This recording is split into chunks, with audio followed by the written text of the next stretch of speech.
My name is Alison. I'm 15 years old, and today we are at Brick Lane with the ARTIQ company, and they're teaching us to spray paint.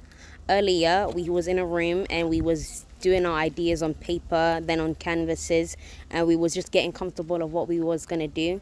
And then we came out to the wall, and there was a wall personally for us, where we was able to put our ideas onto the wall and bring it to life. So it was very fun. I found it really interesting, and I'm definitely going to look more into it. To draw the design, it felt at first difficult because I didn't want to mess it up, but they kept on reminding us to just have fun and go with it. So when I came onto the wall, I was just kind of freestyling with it, doing the design in a way, and it was really gratifying. I enjoyed it. Yeah, I did feel like the staff helped me. They kept on giving me advice and telling me not to be nervous and just go for it. So it was a really great experience.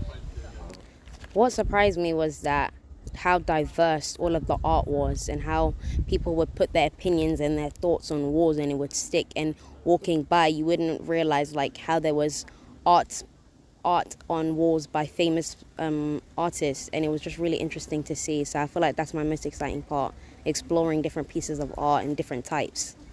So do you think you're going to learn more about street art and graffiti in the future and maybe give it another go? Yes, definitely. I feel like I want to look into it more, and like reflecting on artists like Banksy, who gives examples or his opinions and statements, and people who come to like London and stuff and they look at it, it gives a really good impact on society in a way, to give thoughts and share thoughts in a artistic way.